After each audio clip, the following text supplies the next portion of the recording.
เนาะวิธีโอน V Point เนาะเงินตัวนี้เนาะให้กับรหัสอื่น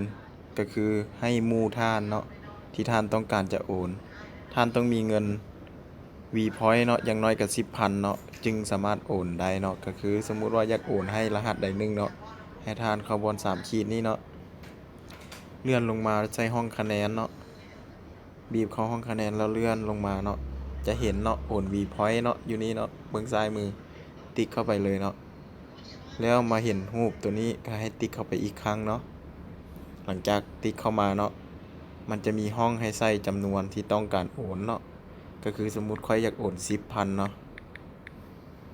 แล้วค่อยก็จะใส่รหัสสมาชิกที่ค่อยอยากโอนให้ก็คือ1 4 6 32เนาะ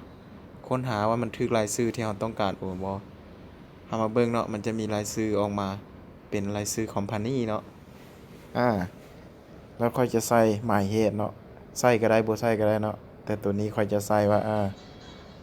ขอบใจเด้อเพราะว่าค่อยยืมเรามาเนาะจังซี่เนาะแล้วค่อยก็บีบตกลงเลยเนาะเท่านี้เนาะก็สำเร็จแล้วเงินค่อยจาก28,000จะเหลือ18,000เนาะเพราะว่าโอนไปให้เรา10,000เนาะก็มีแต่เท่านี้เนาะขอบใจ